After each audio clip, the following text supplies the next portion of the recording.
మీ YouTube channel ఎలా నడుస్తుంది? బాగా నడుస్తుంది? లేదండి, షాప్ గోల్లో పడి యూట్యూబ్ ఆపేసాను, చాలా రోజులు అయింది. స్టార్టింగ్ లో మీ యూట్యూబ్ ఛానల్ కి ఎంతో తక్కువ మంది ఫాలోవర్స్ ఉండేవాళ్ళు. అలాగే ఈ మధ్య ఈ ఇష్యూ అయిన తర్వాత మంచి సబ్స్క్రైబర్ తో, మంచి వ్యూవర్షిప్ తో, అదే చాలా లక్షల్లో సబ్స్క్రైబర్ తో, మంచి వ్యూవర్షిప్ తో వెళ్ళింది. మంచి సక్సెస్ అయినట్టుంది యూట్యూబ్ అంతా. రెవెన్యూ పరంగా వచ్చింది నాకు. స్టార్ట్ చేసిన 1 month లోనే 2 lakhs అంత వచ్చింది యూట్యూబ్ లో. ఆ పిల్లలే తీసుకుంటున్నారు, వీడియోస్ పెడతారు కదా వాళ్ళే. తర్వాత మరి గ్యాప్ వచ్చింది. నేను షాప్ హడావుడిలో పడి ఈ సారీ వీవింగ్ చేయించడం, వీవర్స్ దగ్గర యూట్యూబ్ ఛానల్ వాళ్ళకి ఇచ్చారు, బట్ మీరు లోపల కనబడతారు అంతే. అంతే. నాకు లోపల రెవెన్యూ కోసం కాదు, నాకు పబ్లిక్ తో ఇంటరాక్షన్ కావాలి, పీపుల్ నాకు దగ్గర అవ్వాలి. ఫేమింగ్ అంటే ఫేమ్, జనాల్లో ఫేమ్ అంటే ఒక అందరూ నన్ను గుర్తుపట్టాలి, ఈ ఫేమ్ పిచ్ ఉందా? ఎందుకు ఉండదు? మీకు లేదా? మీకు లేదా? నాకు తెలియకుండా నాకు వచ్చింది. కాదు అడుగుతున్నా. ఫేమ్ ఎవరికైనా ఉంటుంది, మనిషి లక్షణమే అది, ఎవరికైనా ఉంటుంది. ఎందుకు ఉండదు? మనం గొప్పగా ఉండాలి, ఫేమ్ రావాలి, అందరూ మనం గుర్తుపట్టాలి. సినిమాలో నటించాలని కోరికలు ఉన్నాయి. సినిమాలో నటించాలని కోరిక కూడా ఉంది నాకు. ట్రై చేస్తున్నా. లేదు, ఇంతవరకు ఎప్పుడు ట్రై చేయలేదు, చూద్దాం ఎప్పుడైనా. సినిమా మీ ఇద్దరేనా? అలానే కాదు, నాకు మంచి అంటే విలన్ క్యారెక్టర్లు చేయాలని ఉంది, మంచి విలన్ రోల్స్. అలా సీరియల్స్ చూస్తారా? లేదు, సీరియల్స్ అలవాట్లేదు. నేను ఎంతవరకు ఎప్పుడు ఒక సీరియల్ కూడా చూడలేదు. మీకు పంపిస్తారా సినిమా యాక్టింగ్ ఇంట్రెస్ట్? నాకు సినిమా తీసాను కదా ఇద్దరు, వాలంటీర్ అని ఒక సినిమా తీసి రిలీజ్ చేశాను. Okay okay. నాకు ఇంట్రెస్ట్ ఫీల్డ్, ఎందుకంటే చేయడానికి తప్పే ఉంది. అవన్నీ హాబీస్, అవి ఇంట్రెస్ట్స్, తప్పేం లేదు.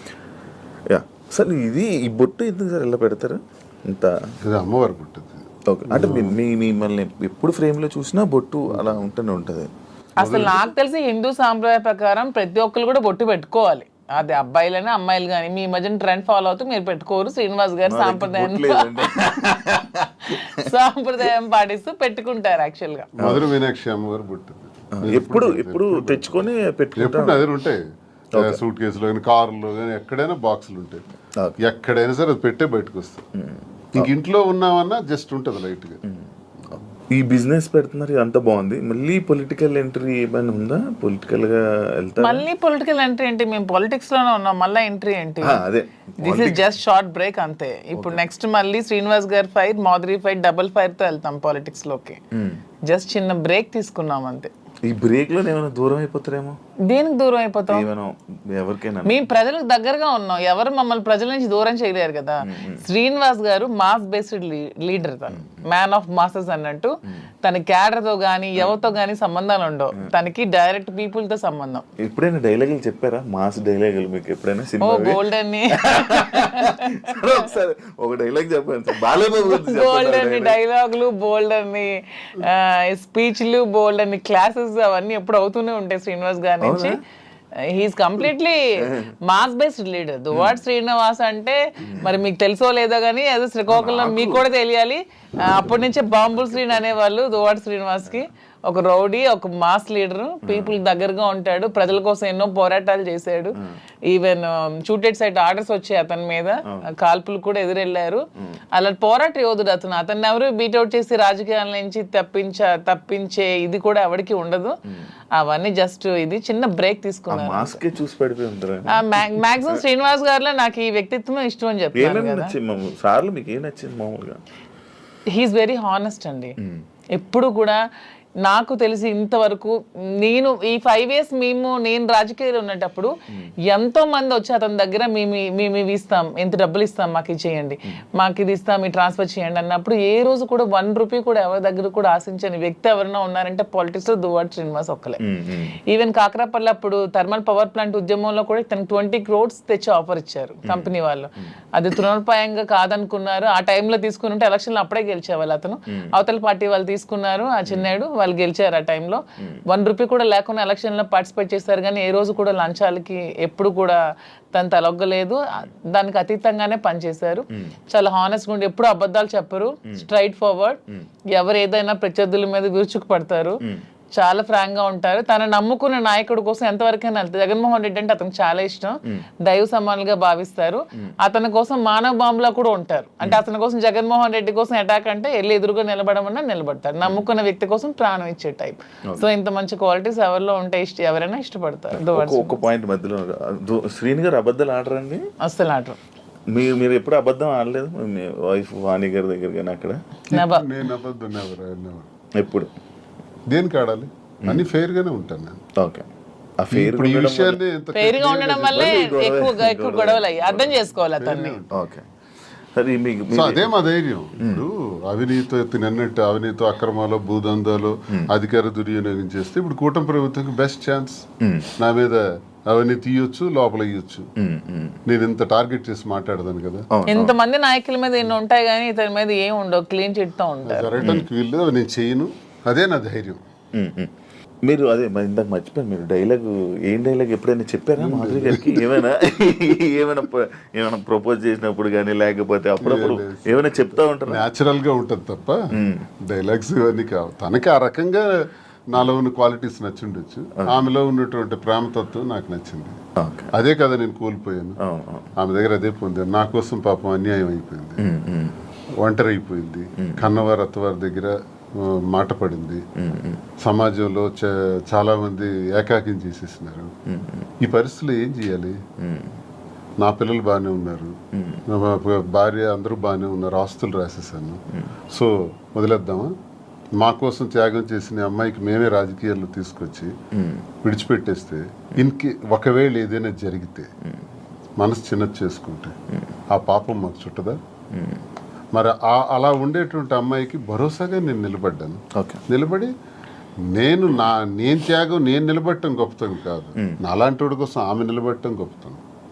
నా జీవితం అంతా కూడా కేసులు, గొడవలు, ఇబ్బందులు, శత్రువర్గాలు చాలా ఎక్కువ. పాలిటిక్స్ లో సొంత పార్టీలో కూడా నాకు శత్రువులు ఉన్నారు, సొంత పార్టీలో నా తీరు నచ్చని వాళ్ళు ఉన్నారు. నేను ముక్కుసూటిగా ఉంటాను కాబట్టి ఎవరికి నచ్చదు, నేను ఎవరికి ఖాతరు చేయను. నా వ్యక్తిగత జీవితం నా మైండ్లో ఏదనుకుంటే అదే చేస్తాను. ఇలాంటి విభిన్నమైన కోణాలు కలిగిన వ్యక్తితో తానెందుకు ఈ టార్చర్ భరించాలా? తందు త్యాగమా నా త్యాగమా? ఇన్ని బాధల మధ్య నేను భరోసాగా ఉండి మేము కలవాల్సిన పరిస్థితి వచ్చిందే తప్ప మేమేదో సమాజానికి చేసింది ఏదో ఇలా ఉండొచ్చా, ఇలా చెయ్యొచ్చా, ఇలా మీకే ప్రశ్నించబడిన వాళ్ళు చాలా మంది అనొచ్చు, ఏం సందేశం ఇస్తాడు ఇవన్నీ అంటే ఇది మా పరిస్థితి. అన్ని ఎక్స్ప్లెయిన్ చేసాం. బాగుంది, దయచేసి విమర్శించేవాడు కూడా మీరు చాలా సందేశాలు మీవి తీస్తే బోల్డ్ ఉంటాయి.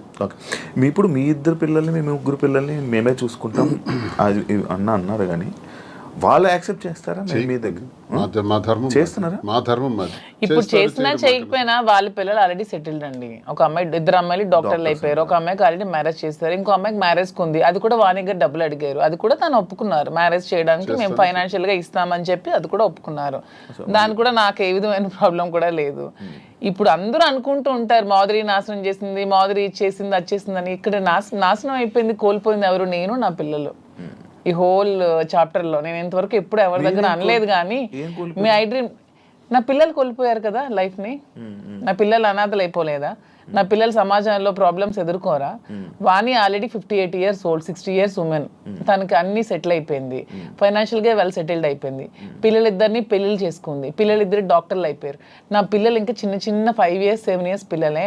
సో ఇందులో కోల్పోయింది ఎవరు? నేను, నా పిల్లలు. అందరూ ఈజీగా అనేవచ్చు ఆస్తులు తీసుకుంది, అవి చేసుకుంది, ఇవి చేసుకుందని. కానీ హోల్ చాప్టర్లో నేను, నా పిల్లలు లాస్ అయ్యాం. ఇందులో లాస్ అయింది శ్రీనివాస్ గారు లాస్ అవ్వలేదు, వాళ్ళ వైఫ్ లాస్ అవ్వలేదు, వాళ్ళ పిల్లలు లాస్ అవ్వలేదు, నా ఫ్యామిలీ, మా హస్బెండ్ వాళ్ళు లాస్ అవ్వలేదు.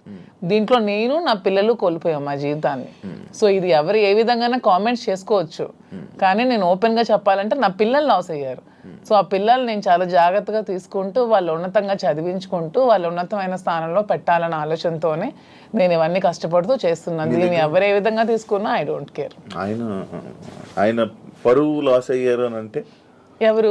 శ్రీనివాస్ గారు పరువు ఎక్కడ లాస్ అయింది? శ్రీనివాస్ గారిని ఎవరు అనట్లేదు. ఇప్పుడు మీరే అన్నారు మాధురియే లాక్కుంది, మాధురియే వశీకరణం చేసింది, మాధురియే మందు పట్టింది అంటున్నారు. కానీ శ్రీనివాస్ గారు మాధురిని వశీకరణం చేశాడు, శ్రీనివాస్ మాధురిని మోసం చేశాడు, శ్రీనివాస్ మాధురిని నమ్మబలికాడని ఎవరు అనట్లేదు కదా. దేశద్రోహం చేసిన, అవినీతి చేసిన, ఇంకోడికి తాలూకు ఆస్తులు దోచేసిన ఇలాంటివి పొరుగుపోయాం అసలు. ఇది మా పర్సనల్ ఇష్యూ అండి. పర్సనల్ ఇష్యూకి దీనికి సంబంధం ఏంటి? పర్సనల్ ఇష్యూ మా మానసిక సంఘర్షణ వల్ల మేము తీసుకున్న నిర్ణయాలు ఇవి. నన్ను క్యారెక్టర్ అసాసినేషన్ చేశారు, నన్ను పొలిటికల్ గా నన్ను ట్రోల్స్ చేస్తున్నారు, నన్ను కామెంట్స్ చేస్తున్నారు, నన్ను కాంట్రవర్సీలో పెడుతున్నారు, ఎన్ని నెగిటివ్ కామెంట్స్ చేస్తున్నారు, నాది కాని వీడియోస్ నేనని పెడుతున్నారు, నాది కాని వాయిస్లు నావని పెడుతున్నారు, ఏ యాక్సిడెంట్ లో ఎన్ని ఎన్ని ఒకటా రెండా ఈ 6-7 నెలలుగా నా మీద ఎన్ని చేయాలన్నది ఎవ్వరికి ప్రపంచంలో ఏ పని లేదన్నట్టు ఒక్క మాదిరిగా ఉందన్నట్టు నన్నే అటాక్ చేస్తూ, నన్నే ట్రోల్ చేస్తూ, నన్నే సెంటర్ చేస్తూ, నన్నే టార్గెట్ చేస్తూ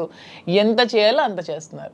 నేను ఏ రోజు పోలీస్ స్టేషన్ మెట్లు ఎక్కానని నాకు తెలియదు, పోలీస్ స్టేషన్ చూసానని తెలియదు.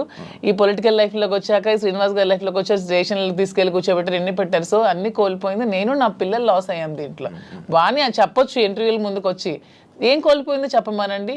She is well settled, 58 years 60 years ఆమెకి ఆల్రెడీ తన జీవితం చూసేసింది, లైఫ్ అయిపోయింది, పిల్లలు సెటిల్ అయిపోయారు, హ్యాపీగా ఉంది. తను అదే కోరుకుంది, శ్రీనివాస్ గారి నుంచి దూరంగా వెళ్ళిపోవాలి, నాకు ఇండిపెండెంట్ కావాలని కోరుకుంది. తనకి ఎప్పుడు ఒంటరిగా ఉండటం ఇష్టం, శ్రీనివాస్ గారి దగ్గర బతకడం ఇష్టం ఉండదు. ఎందుకంటే ఆమె ఎప్పుడు కరప్టెడ్, శ్రీనివాస్ గారిని ఎప్పుడు కూడా లంచాలు తీసుకోమని ఫోర్స్ చేస్తుంది, డబ్బు పిచ్చి.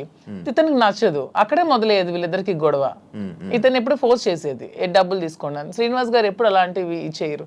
ఆమె ఎప్పుడు కరప్టెడ్, ఆమె ఎప్పుడు అది చేస్తుంది.